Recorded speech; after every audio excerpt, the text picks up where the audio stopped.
You're listening to hashtag No Filter with Zack Peter. That's me, your naturally platinum blonde pop culture connoisseur. I'm the reality TV junkie, self-improvement addict, and host with only the hottest tea spilled fresh all week long. Those balls have gotten you into trouble, though. Yeah. They picked us because we're horny. Yeah, right. And that's your chronic state. 24/7. My life has changed so much that it's almost like a completely different life. From the latest news on The Real Housewives, I'm so happy to be here and engage with you. deep dives into celebrity legal scandals, and unfiltered convos with your favorite stars, I've got you covered. And yes, I always keep receipts. Have you ever had a coochie craving for Michael Darby? Haven't we all? JK, obviously, I've never had a coochie craving for Michael Darby. My coochie is like a fly trap, and it went like tongue back in and everything. There was like, no way, Jose. There's nothing about Michael Darby that makes me want him to gobble me, swallow me, drip down the side of me, quick jump out for you, let it get inside me, tell him where to put it, never tell him where I'm about to be. Yeah, no, thank you. Sorry, Ashley Darby. I was watching The Real Housewives of Potomac Season 7 premiere.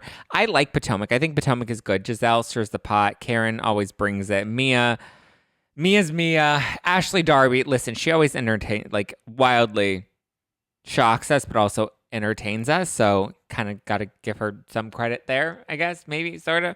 I don't know. Hopefully you guys are having a good week. Sorry that this episode's a little late. I know I normally drop these first thing on Wednesday morning. Sorry, guys. I've been a little busy. Just, living my life. But I do have a really good interview today. If you liked last week's interview with Brock Davies and Dave Asprey from the biohacking conference, I have another. We'll get into some of the tea. There is tea that I'm going to break down first, but just know that later in this episode, I have on Max Lugavere and Dr. Will Cole. Dr. Will Cole hosts the podcast The Art of Being Well with Dear Media, who also has podcasts with like Sheena and Ariana. I'm on Sheena Shea's podcast this week, Shenanigans. So guys, be sure to tune into Shenanigans. Leave her a good review. Tell her how much you love Zack Peter. But yeah, so we talk about some Beverly Hills stuff. We talk about some Kardashian stuff.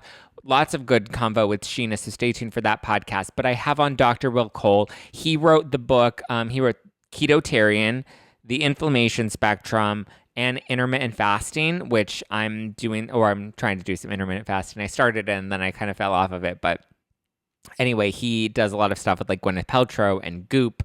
And obviously all of his books are New York Times bestsellers. He has a supplement line. He's got a really fun Instagram account where he does really cute like health TikToks. He's a great guy. I love Dr. Will. And then I also have on Max Lugavere with Dr. Will. And Max Lugavere, he was just on Joe Rogan. He wrote the book Genius Foods.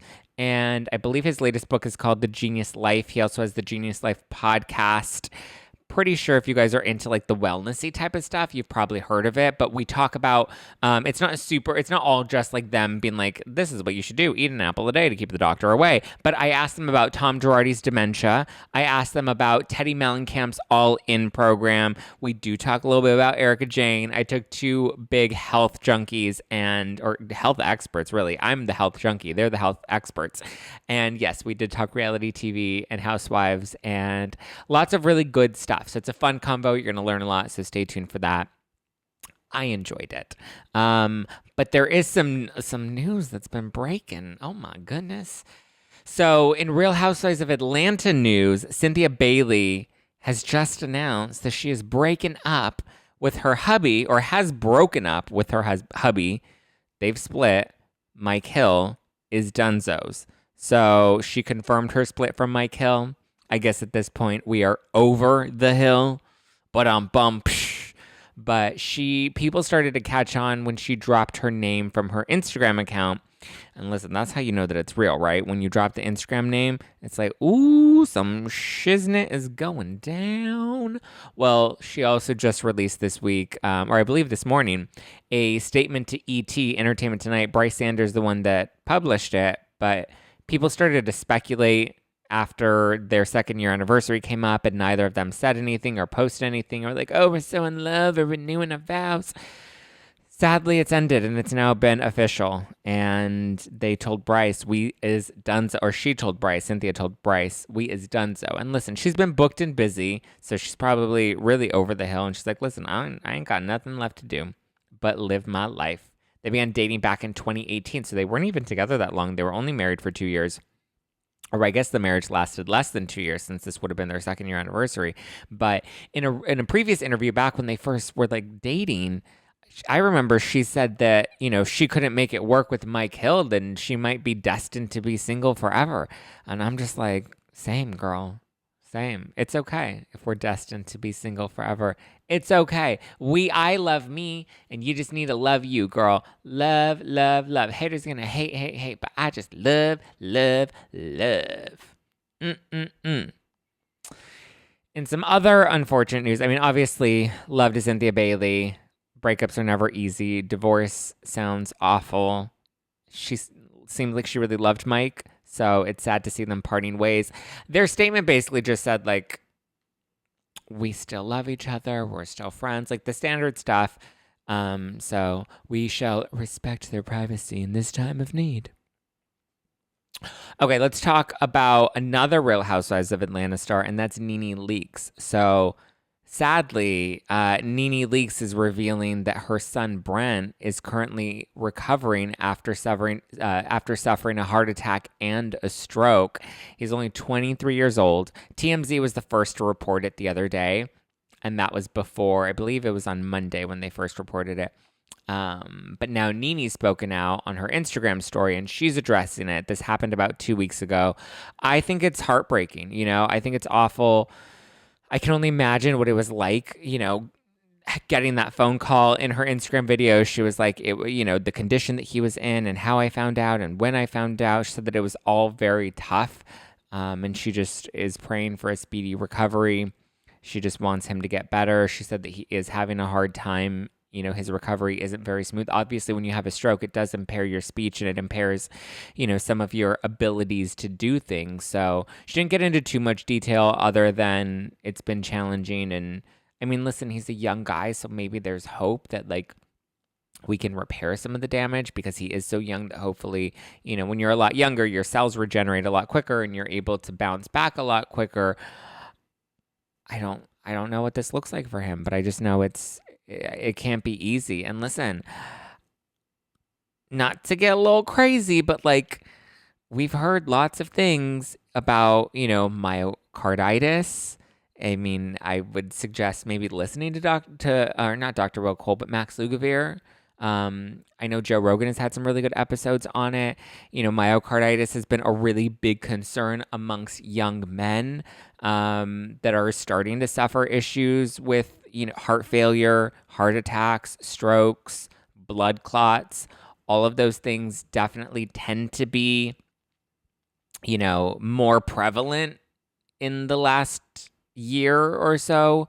So, I just think, listen, it's becoming a real part of the conversation, and I feel like we can't really not talk about it. It's been admitted to at this point that, I mean, it's a real concern, and I think we need to be aware of these things and make sure that we're taking appropriate measures and precautions and, staying healthy and making sure that we take care of ourselves. And I think that's why it's so important to not just talk about the fluffy reality TV stuff, but also to have episodes like this where I have experts that come on.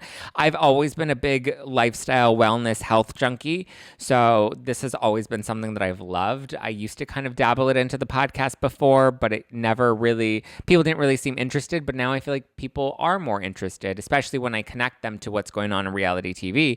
So listen, it's unfortunate what's happened. I mean, I also just saw in the news that, now Pfizer has publicly and under oath admitted that they never tested out their product for efficacy.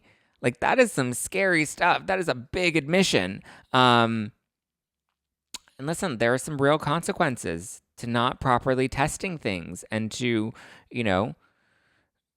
I think putting blank statements out there, like, a blanket statement of safe and effective. A lot of things that we heard last year have not come to fruition, or not that they haven't come to fruition, but they've been corrected or, updated. And the updates, are kind of alarming, if you ask me. That's just my personal opinion. But listen, I'm not saying that, I'm not telling anyone what to do or, I'm just saying make the best choices for you. Be mindful. It's important to ask questions. It's important to dig into things. if you're not 100% comfortable with something, it's okay to say no. You know, listen, do what you are, do what you feel is comfortable for you, I guess is all I'm going to say about that. But, you know, it's okay to ask questions and it's okay to say no. And I stand by that. I think everyone has the personal choice to choose whatever they want to do, however, whenever they want with their bodies. So now listen, I also don't want to make any assumptions that any of this has anything to do with Brent or, you know, with her son's situation. I'm just saying that it's a story that's tragically becoming more and more common. And I think we just need to be more and more aware of these things. But I have nothing but love and well wishes to send to Nene and to her family. Well wishes to Brent. I can't even imagine how scary that must be for her as a mother. He's so young. He's 23 years old. I can't imagine. So I'm sending them lots of love today. You know, I have nothing but love and good healing energy and a speedy recovery all to Brent and Nene and their family. So, and all the mamas out there, all the mamas, send some love. All the mamas, all the mamas, all the baby mamas, all the baby mamas. All right. Well, I do want to take a quick moment before we dive into the interview with Dr. Will Cole and Max Lugavere. I wanted to take a moment to send some love to my pals at Drink Simple. Drink Simple has a great line of maple water.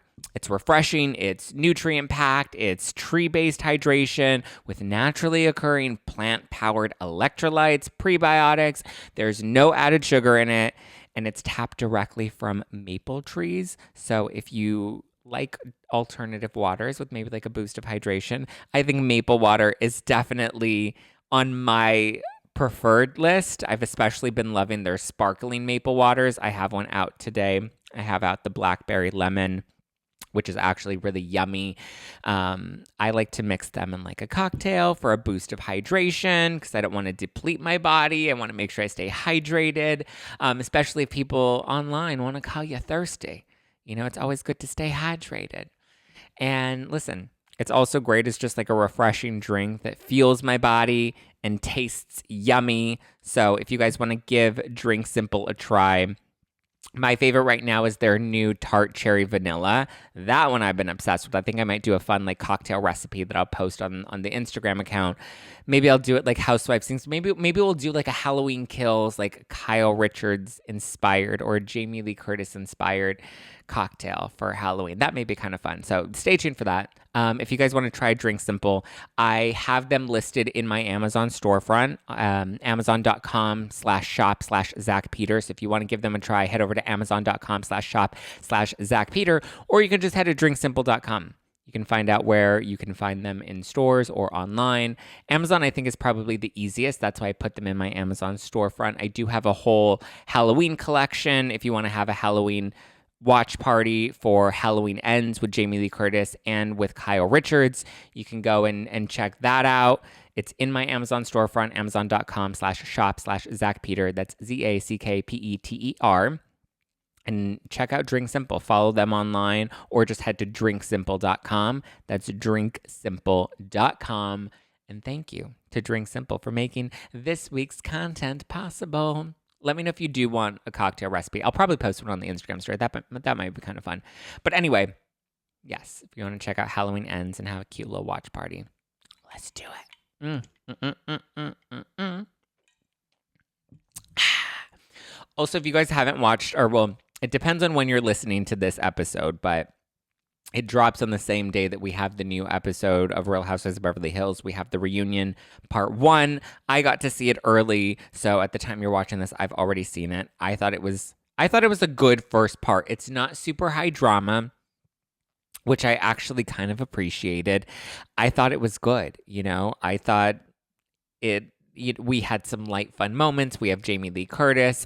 One of the girls is in the hot seat. One of the women, as somebody corrected me on Twitter, one of the women is in the hot seat that I didn't really expect, that I used to think was like a really great housewife, that I was kind of disappointed in at the reunion. But anyway, part 1 I think is good. It gets juicier towards the end of the episode. There's no Kathy in it. There's no Aspen talk. So to me, that was kind of refreshing. So I thought part 1 was juicy.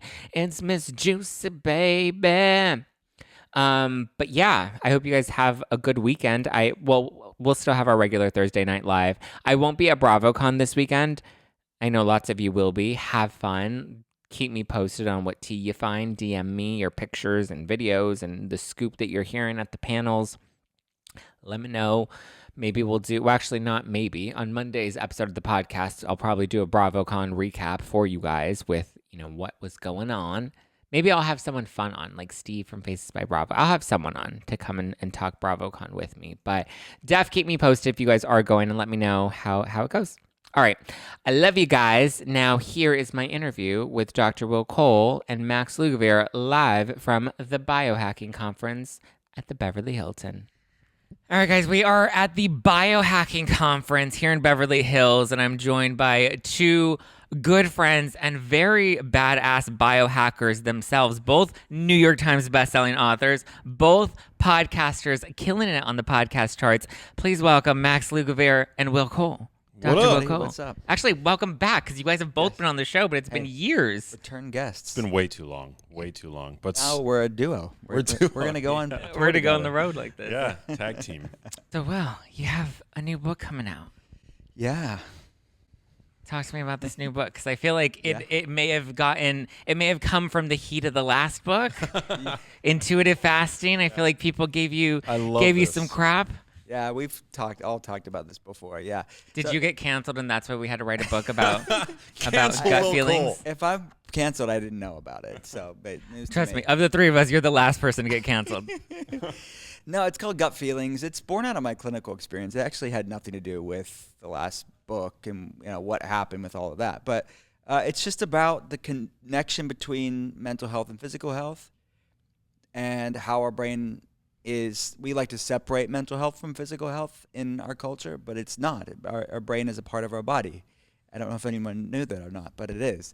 And talking about a lot about how stress, shame, trauma, and even intergenerational trauma impacts my people with autoimmunity, people that are struggling with different chronic health problems. So it's called Gut Feelings, comes out in March. It's on pre-order now. And Dr. Nicole LePera wrote the foreword, the holistic psychologist. She's brilliant. So I'm excited for it. When you make a book baby, and then there's this lag time between when you're done and when the book comes out. Yeah. Yeah, I'm in that zone right now. So the book's done? Oh, it's done, yeah. How long did it take you to write it? But 2 years.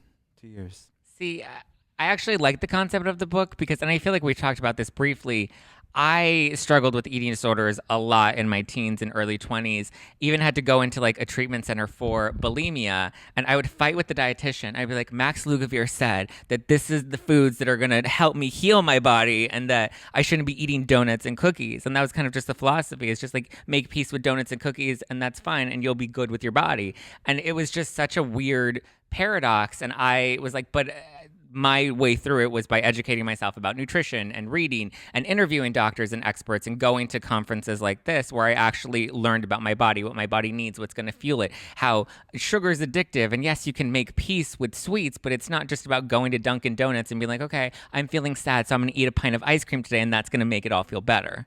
Yeah. No, I said recently that continuing to eat foods that don't love you back, it's like staying in a toxic relationship and wondering why you're miserable.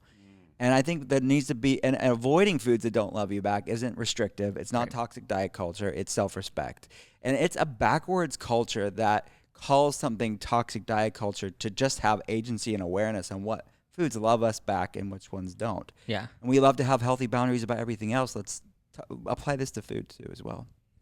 Damn, I would retweet the hell out of that. Oh, I've read your tweets. I retweet them often. You tend to piss people off. I like it. So do I. For other reasons. It's because I'm bored usually. But you even have you've taken heat for like your calories in versus calories out sort of philosophy, and how people just think like it's okay to eat donuts or it's okay to drink margaritas, which not that it's not, but like people are just like 100 calories or 100 calories, and it's not that simple. Yeah, I think we need to disentangle like the moral value of food from objective scientific truths about food. Right. And in an obesogenic food environment, we can't forget context, right, when talking about this stuff. And the context is that we live in a sick culture, right? Sick society where 50% of people are not just overweight, but obese. And so foods that are hypo-satiating and hyper-palatable, those foods, I mean, you could build an argument around those foods being less than ideal, right? And also in tandem with that, like if we can't say that foods are bad, then we also, by that token, can't say that foods are good, right? So does that mean that broccoli is not good? Salad isn't good? Extra virgin olive oil isn't good? So, I feel like there is just a lot of this sort of like, for lack of a better term, woke thinking within the nutrition space. And you hear these platitudes all the time that food is food. There are no good or bad foods. Now, it's true to some degree that all foods can fit, right? But like all foods can fit if you're counting your calories, right? Because some of these foods they're so not satiating and they're so hyper palatable that they're hard to moderate our consumption of those foods, right? So if you're using like an app or like a spreadsheet, yeah, you can make all foods fit, but that's not the way that I think most people want to live, right? Like most people don't want to be bound to a spreadsheet or to a food tracking app. Some people love spreadsheets and food tracking apps. Yeah, I mean, my brother's a computer programmer. He loves spreadsheets apparently, but Yeah, they stress me out.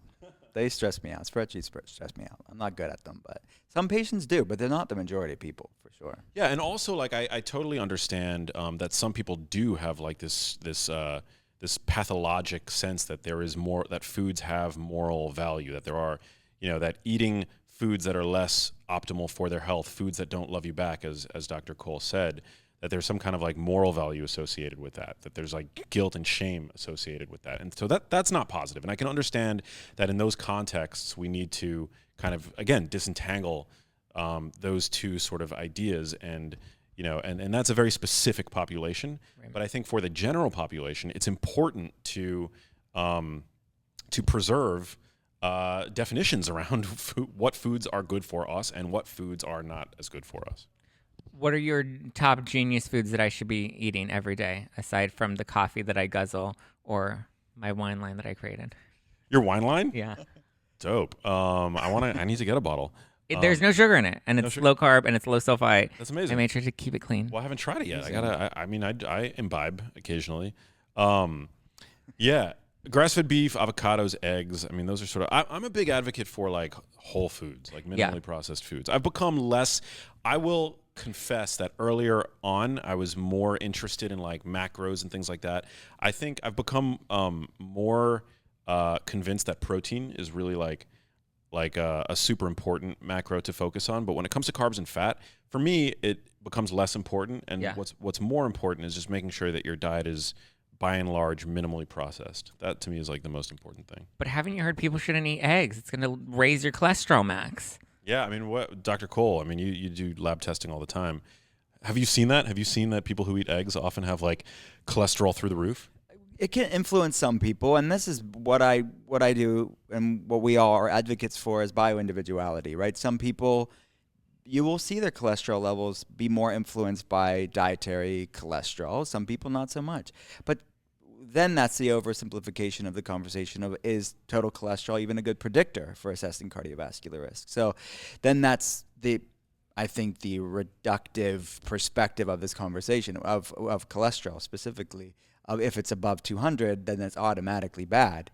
Back to what Max said, context matters even with cholesterol. I know it's not sexy for social media, but it is really important to look at the context of a full, comprehensive lipid panel.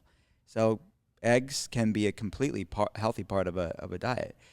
I'll say this, completely independent of cholesterol, some people are sensitive to egg whites, the egg albumin, egg protein, and egg whites. So I do have some patients off eggs, but it's not because of the cholesterol. It's because of they have a reactive immune system. And then we work on their gut health and can reintroduce it. So you had a very ketotarian like perspective or like philosophy when it comes to food. Has that changed since the book came out? Has it evolved in any way? No, that was just me. That book was a resource for... Jillian Michaels did not like that book. Oh, really? Well, see, again, it's like Jillian Michaels or I can't, who knows? Man, what's so funny about Jillian Michaels is her and I have the same book agent, literary agent. I know. So I need to have a conversation with Jillian Michaels, apparently. I'll set it up. But, what's crazy about the books is that it's the old cliche of judging a book by its cover. They literally have done that with so many things that I've done. Because if they read the book, they'll say that I recommend a cyclical, flexible, check in with your body, intuitive way to use these tools. It's not all or nothing. So no, I haven't changed anything. I think it's a resource for people who want to eat that way. Isn't that the whole point of book covers, though? Is you're supposed to like be a little polarizing, Maybe that's what we were trying capture to do. I don't people's know. attention, hook them, Yeah. piss some There's an people off. avocado on the cover of that book, and I mean, Who what can you hate an avocado? An egg inside an avocado? I mean, to me, it's like, let's bring the people That's together. too much That's fat. like a perfect snack.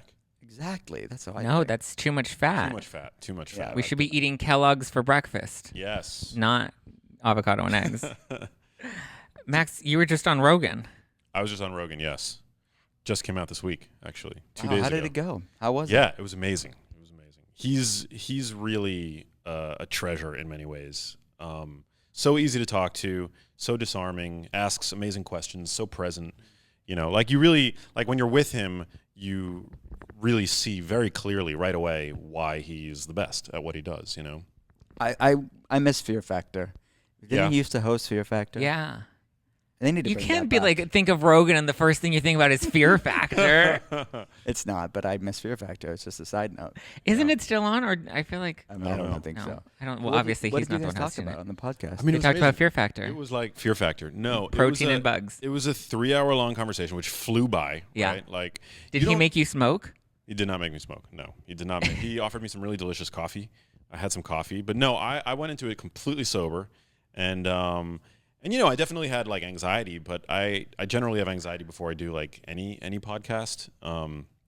And right away he was just like really like he made me feel really comfortable, and yeah, we talked about a lot of different things, but I think primarily it was a masterclass in the topic of dementia prevention, which is my sort of number one passion, and we from there went into myriad different other areas, but primarily, at least for the first half of the conversation, it was about like the risk factors for developing dementia, which includes Alzheimer's disease, Right. and sort of my stance on that. And then we talked about some common controversies in the field of nutrition. We covered the food compass that was devised at Tufts University, which kind of has been going. People have been talking about it recently.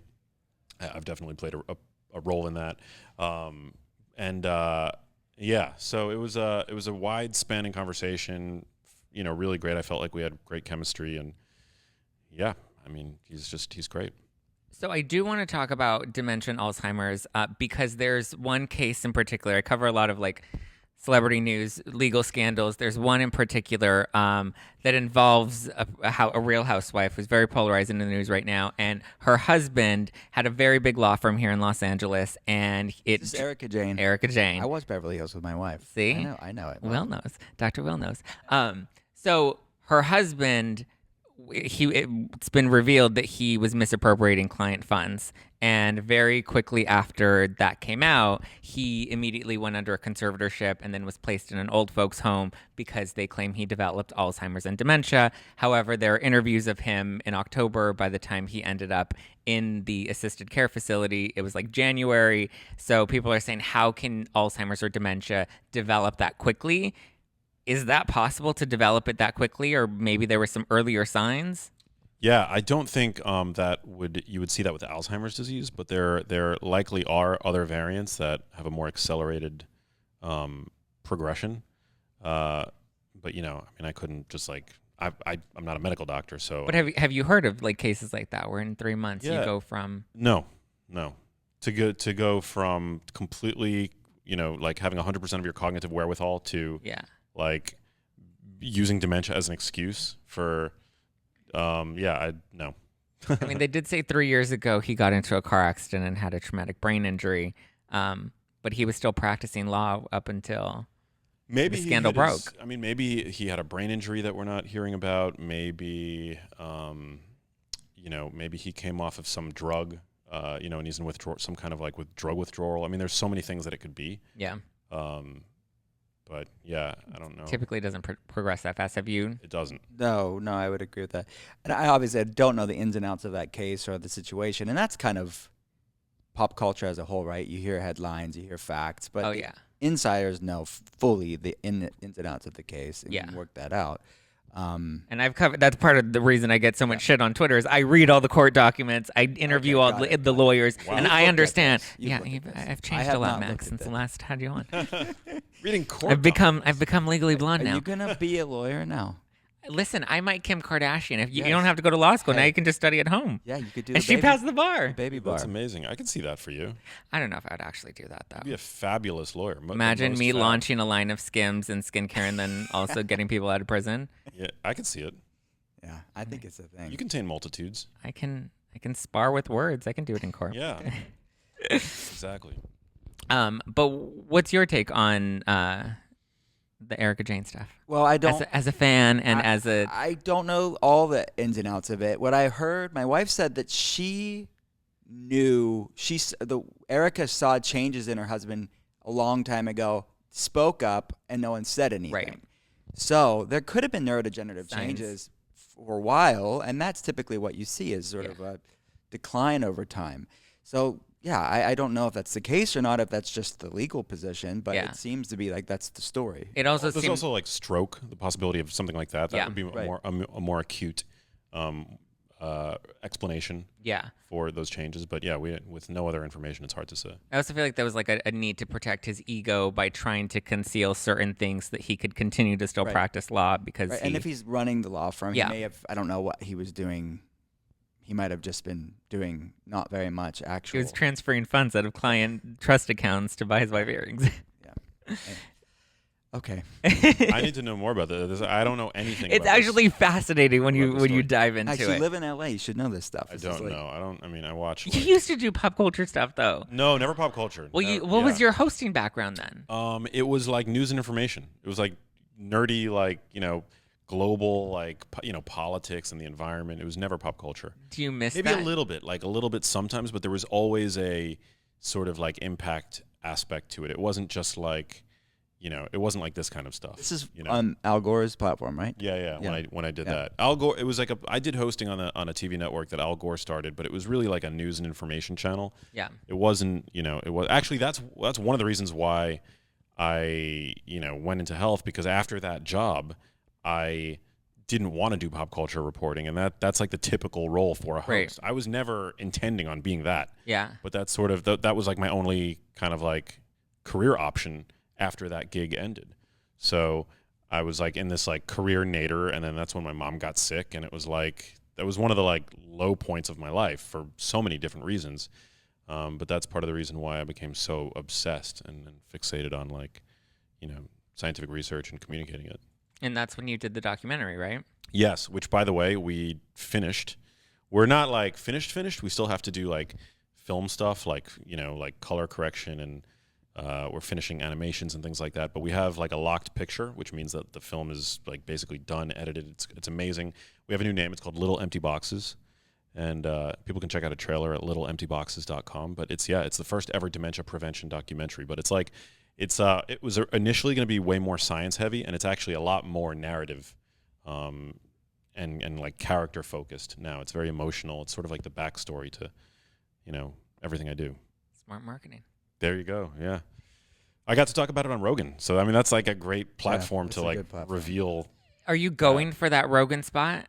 for the Rogan spot. Yeah. What do you mean the Rogan spot? The $200 million Spotify. Listen, I just signed with Spotify. It's not a $200 million deal. I'm coming for that paycheck though. But I got a much smaller contract. And I'm very happy with it. But is that like the goal? Because I'm coming for that. I want to come for the number one spot. Yeah, But I'm also greedy. No, I'm not. I'm not really a competitive kind of guy. I am. You are, yeah. I'm In not, a friendly way. In a friendly way, yes. And it's in always a loving, supportive way. Yeah. play for the fun, and it's always fun to win. Yeah. I like that. Zach, that's a congratulations. Thank you. Spotify. Yeah, that's amazing. Amazing. Thank you. So you're now exclusively on Spotify?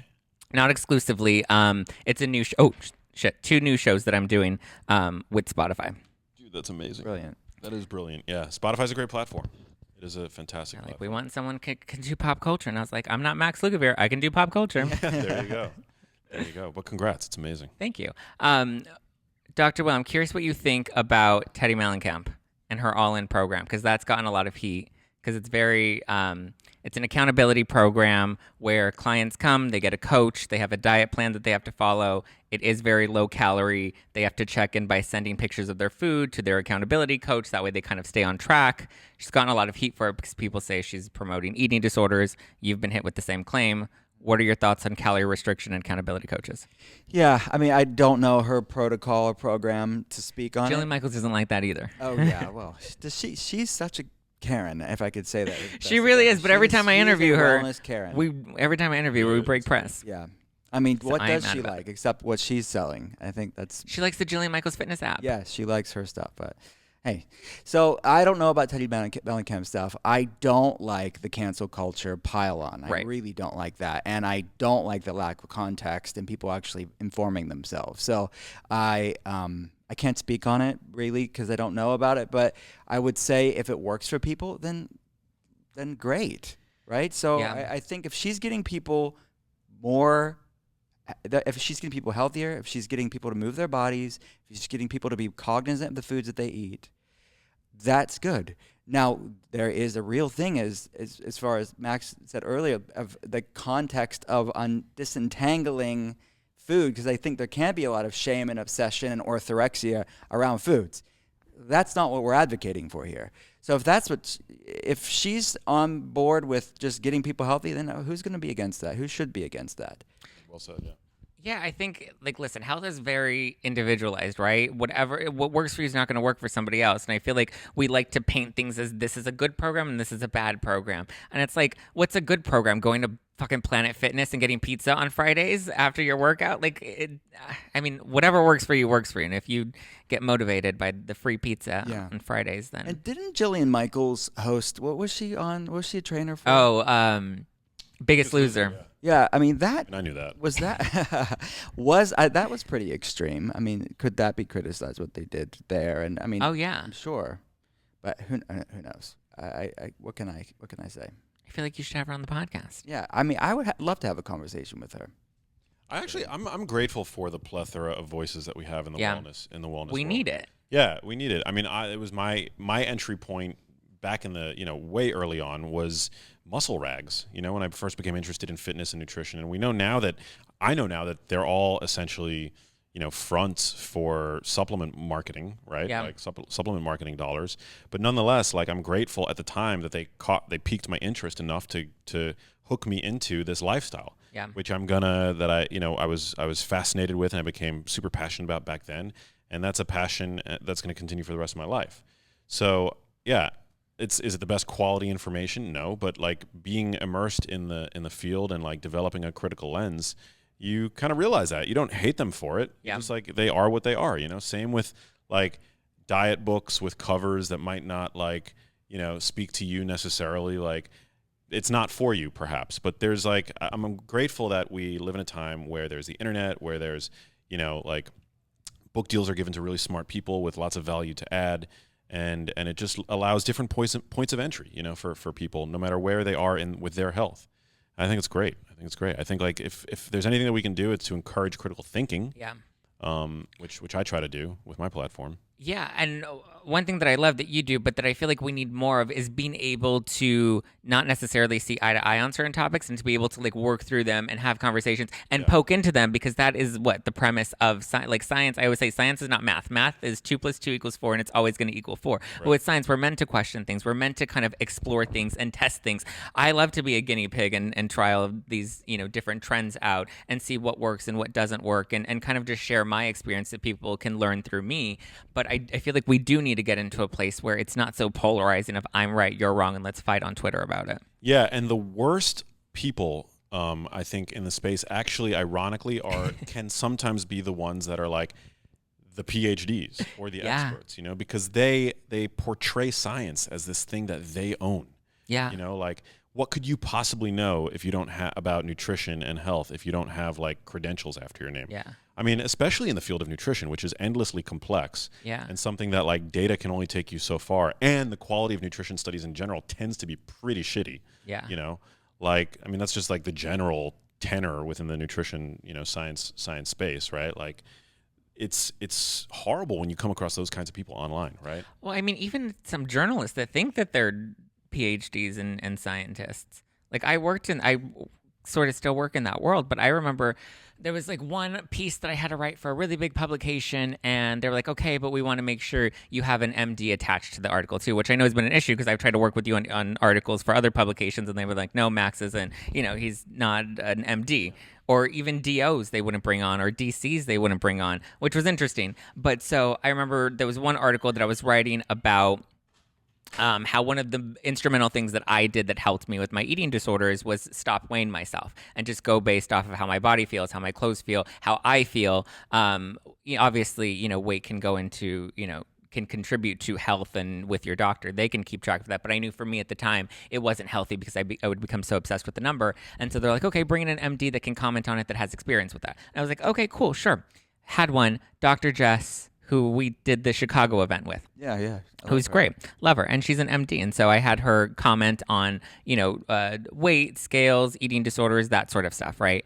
And then I submitted the piece to my editor, and then they were like, yeah, we're going to cut her entire interview because we saw something she posted on social media that said that she didn't believe in the efficacy of the face masks. And because of that, we're deciding to cut her out of the piece altogether. No way. From something she posted on social media, completely unrelated. Completely unrelated. Wow. Completely unrelated. And then I had to go back to her and be like, I'm sorry, you're not getting featured in this publication after all, because I think everyone's and they ran the story without an expert in it because they would rather. Wow. I think everybody is afraid. I think this is part of it. I think a lot of different outlets are afraid of being canceled, number one. And I think number two, it is this virtue signaling that happens. And it's this sort of elitist, religious, it's almost like the modern day zealot, religious sort of attitude. Yeah. Because the church did that historically, canceled people, shut people down. And now it's just the church of the secular that's doing the same thing. Wow. Yeah. Well said. It was just interesting. And to me, I almost got to me, I was kind of like, but you're an editor. And like, sure, maybe your focus is in nutrition, but you're an editor that's judging an MD who you said you need to have in this article because the MDs are the credible ones, right? Yeah, you can only have an MD, and so this MD had an opinion that she shared on her social media, and you're like, no, I don't believe in that. And I mean, that's like a whole other rabbit hole, right? How corporations and whatever, like there's like this virtue signaling thing now where like everybody wants diversity and inclusion is so important, which it should be. It absolutely should be. But what you actually, when you peel back the layers of the onion, what you see is that, nobody actually wants diversity of thought. Right. They just want the most superficial version of diversity. Mm-hmm. It's not actually like, okay, we want people with different perspectives and points of view, right? Like, because as was the case with Jess, clearly, she had an opinion on something that fell outside, and she's a medical doctor. Yeah. If she's not entitled to have an opinion on that, who is, right? Right. So crazy. Yeah. So, do you have more of the Rogan style approach in your podcast interviews? Like you kind of want to have people on that don't necessarily agree with you, or that can kind of just come in and, learn different perspectives? I like having people that have different perspectives than me on the podcast. I've had people that lean more plant-based, but for example, and I'm definitely like an omnivore, and I advocate as such, but I don't, if people, it depends on like it depends on their intentions and their motivations and like what's driving their bias, and are they going to be upfront about their bias? Yeah. That's something to me that's really important. So, yeah, I mean, I think it's important to expose, when you have a platform, to expose your audience to a diversity of viewpoints. But the problem is that nutrition is one of these weird fields. It's kind of unique among sciences where everybody, feels so strongly, they identify so strongly with their dietary choices that it's almost like a religious like ideology for them, right? Yeah. Like as Will kind of alluded to, but like, people who are like carnivores, they feel like there's almost like a religious fervor around their dogma for them. Yeah, their dietary beliefs, and that's certainly true with vegans. Unfortunately, You love to fight with the vegans. Yeah, but I'm actually like vegans like. Vegans like have a they disagree with me. Carnivores disagree with me. Like the evidence-based like credentialists, because I'm not a part of that cult, they love to hate on me. Like the paleo people, but among all of the different diet cults, or cults in general that are out there that are sort of associated with the kinds of topics that I cover, vegans tend to be the most vitriolic. You know, they're the most aggressive. And I think that's ironic. I don't understand it. Who would be number 2? I would say RDs would be number 2. RDs can be pretty... They can be prickly, yeah. Yeah. Vegans and RDs are probably the meanest people on social media. Yeah. Which registered dietitian, right? Yeah. Yeah. No, I remember when I was in treatment, my RD was not Well, the funnest person to go into my meetings with. I mean, and granted, listen, my train of thought wasn't in the healthiest place, but I was like, no, but I want to learn about why these things actually work. And for her, it was more like, this is the system that we use. This is the blanket. You come in here, you eat your donuts. Yeah, and it's interesting, when intuitive fasting came out, how many RDs messaged me privately and said, I agree with everything you're writing about, but I can't say it because the same thing that we're talking about here, if it's not the right opinion, the industry will, and this is their industry, and with media being their industry, it's like the one allowed talking point, any deviation is shut down. Yeah. So do you guys like that podcasting has now kind of opened that up so that you can have your own platforms and be able to build your own? Well, you're with your media, right? Yeah. You're independent, right? Right. So but there is, flexibility to you're in control of your content. Nobody's really directing you or telling you what you have to put out there. Nobody. I don't know how it is for you. But nobody. Yeah. And I applaud Dear Media, and they're actually for the little old thing called freedom of speech. Yeah. I don't know why it's so scary or controversial, but they have a diverse group of opinions on there. Yeah. And I can say whatever I want to say. No, I love Dear Media. I wanted to sign with Dear Media before Spotify, but I like them. I like the variety of shows that they have. I like the variety of opinions. I love Michael and Lauren. They're great. They're great. You did Skinny Confidential, didn't you? Yeah, I love both of them. They're awesome. I've been on Skinny Confidential twice now, and then I most recently was on the Dream Bigger podcast, which is also a Dear Media show. Yeah. Yeah, they get great talent. Like, I mean, all the hosts that I've interacted with on that network they're all great, really great at what they do. Are you still doing stuff with Goop? Yeah, we just had an event the other night at the Brentwood store. Yeah, the next book will be with Goop Press as well. I saw that. Yeah. And it comes out in March? March 21st. Do you have another book coming out? No, not at the moment. We have We can't talk about it, Genius that's Foods, Genius Foods, Genius Foods Cookbook, Genius Life, right? Yeah, it's my trilogy. I do want to And do that's another it. book. Are you gonna be like Star Wars and come up with another trilogy? I think Episode 1, 2, and 3. It's funny you bring up Star Wars because I'm such a film buff. I actually like the fact that my books are like that I have a trilogy, and I don't for Don't that wanna mess reason. it up. Yeah, I don't want to mess it up. Yeah. I feel like I don't want my next book to be a Genius title because I feel like the trilogy is like perfect as it is. What's the next trilogy then? Yeah, I don't know. I don't know yet. My agent is wanting me to, They're asking you to write books before your book's even out. What's the next one? I'm sure they're fighting you for that. Yeah, they are. I don't know yet what I want to write about. Because I feel like everything I do, I'm guided by like my what draws me and what I'm like genuinely curious about, and what I want to like spend the next 2 years of my life exploring. And certainly there's a lot like still left to be said for me in the world of health and nutrition. But yeah, when it comes to like the book, like the title or whatever, like I haven't given it too much thought.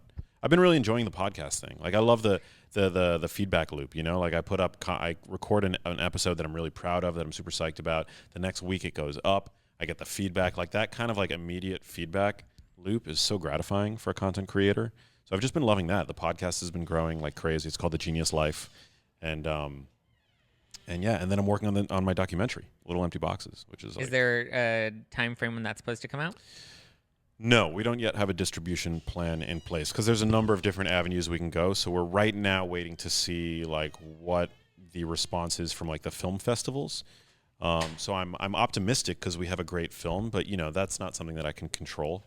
So ultimately, we're happy to do both. We're happy to do either like a traditional theatrical release, or like an over-the-top like streaming release on like one of the platforms, or a completely independent release. So it just depends, like on the kind of feedback that we get. But regardless, we're gonna have a big launch at some point, probably next year. Okay. And Dr. Will, you have Ketotarian, you have intuitive fasting. Now you have gut feelings. And the inflammation spectrum. Oh, and the Don't inflammation forget the spectrum second right now. Child, yeah. So was that your trilogy? Yeah, that was my trilogy. I'm messing my trilogy up right now. And I thought about that too. I'm like, God, 3 is like such a good number. But, hey. Such a good number. Well, you 4 have- is not as, No, it's You had less. intuitive fasting, and then now you have gut feelings that, the third one can also be controversially in the diet category. Yeah, exactly. We'll see. We'll see. I love writing. It's a lot of fun. Same as Max, though. I'm excited about the podcast, the conversations. I'm newer to my solo podcast, so this has been fun for me to see the reaction and the conversation that it brings. That's the art of being well. The art of being well, yeah. Every Monday and Thursday. I'm 2 days a week. Are you 2 days a week? I'm 1. Yeah, I'd like to increase it, but It's a lot of work. It's a Total lot. work, yeah. I do 3 a week and 2 live Wow. streams. Yeah. oh, wow. Dear Media just told me that I'm the only podcast on Dear Media other than Skinny Confidential that's 2 days a week. Yeah. So, hey, I don't know what that means, but it's good. I think the hurdle for me is really the intros that I do, not the interviews. I could do 2 a week if I were just putting up intros or interviews like Rogan style. Yeah. But because I record the intros and we have like brand obligations to our sponsors and things like that, that's the part that actually I agree with you. That's the Yeah. harder part. is the more difficult part. Yeah. Really? Yeah, I agree with that. The interviews are easy, but they have to go back and have to do all of the other extra stuff. I mean, possibly it's because I produce my own podcast. So if I was able to outsource that, I produce my own audio, the Yeah. audio of my show. So it's, it's just like a lot of work. It's not like that much work, but it's that's sort of the limiting factor. We've started doing 1 additional episode a month. So like the first Monday of every month, we're doing a bonus episode. So at this point, it's like 5 episodes a month, Okay. which is, it works for me for now. It works. The audience loves it. Yeah. Loves it. And would you ever consider doing twice a week? It's a lot more work. I would. Yeah, I definitely would because I love it. It's like it's my favorite thing that I do. Like I love the podcast. It's so And you're great at it. Thank you. You both are. Thank you so Congrats. much. They're both very successful podcasts. I can't wait to listen to the Rogan interview. Oh man, I have to do Rogan in doses, though, because I can't sit and listen to a 3-hour straight. It's like people chapter can. 1. So I break it up into like workouts. love it. So as I'm like working out, I'll be listening to a podcast. It's 1870, I think, is the episode number. It just came out this week. I don't know when you're putting this up, but yeah, it was like I'm getting really good feedback on it. So super grateful for It's that. exciting. There you go. Now you need to write another. Now you need to when you go on Rogan, you need to make sure you're marketing a product that you're Dude, promoting. your lips to God's ears, but I'm the worst at that. I'm just, I'm in it for like I get off like creating content. I'm not like a businessman or like, I'm more of a content creator than I Yeah. am an entrepreneur. I've had to learn how to be an entrepreneur, Yeah. but my passion is in filmmaking, it's in writing, it's in creating like Instagram posts, as trite as that may seem. It's in like putting out a good podcast episode. It's like that's my passion. You're on TikTok, right? You guys are on TikTok? Yeah.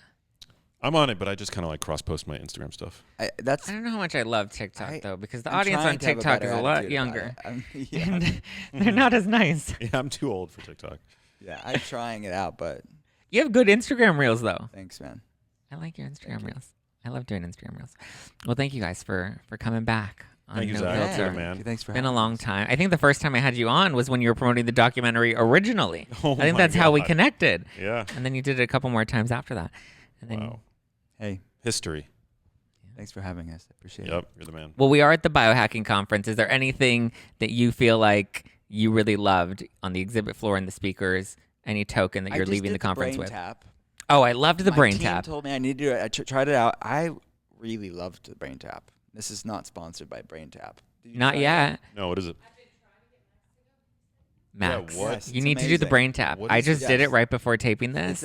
I'm gonna butcher this. Oh, This so is did like you. A confluence of Yeah. light, binaural beats, meditation, heat, light. I mean, it's Wow. amazing. It's I call it a like somatic meditation on experience. crack. Yeah, you have your eyes and the lights and the ears. Somatic. It supports the parasympathetic Yeah. system of the body. So I'm excited to keep trying it. I'm gonna go check it out. You have to. What did you really love at biohacking this year? Well, I love the audience for Yeah. one. Like I love the people that are here. Every time I see you, people are like, "Can I take a selfie? Can I take a selfie?" Yeah, I mean that's pretty cool. That's fun. The connecting with Justin all the people. Bieber of biohacking. The community. Justin- I just found out he did a concert here Hey, well, on the roof. this is the real JB right there here. you go. It was Live. filmed. It's on Netflix, right? Yeah. That thing. Yeah, There yeah. you go. Genius Life on the roof of Genius the Life on the Beverly roof. Hilton. Yeah, no, I mean, I've always loved Dave's conferences. Like, they're always so much fun. There's really nothing else I feel like in the U.S. like them. Great audience. Really positive community too. I mean, they're so diverse, eclectic group of they're all coming from different walks of life within wellness as well. Really is. It's positive community here. And all you can drink Danger coffee. Yeah. That's dangerous because I can drink a lot of coffee. Yeah. I'm hopped up on Danger Coffee right now. Yeah. A few cups. Yes. Likewise. Thank you guys. Social handles to plug or anything else you want to plug before we wrap? Just at Max Lugavere on Instagram, and my podcast is called The Genius Life. Check All it out. podcast platforms. All podcast platforms. Yeah. I'm at Dr. Will Cole, drwillcole.com, and the Art of Being Well podcast. There we go. Thank you guys. Thank you, brother. Thanks, man. All right, guys. Thank you so much for tuning in. Hopefully you enjoyed that interview. I know I did. I love Max. I love Dr. Will. I've known them for so long. I would love to do a collab with them on their podcasts soon. So stay tuned for that. Don't miss my interview with Sheena Shea.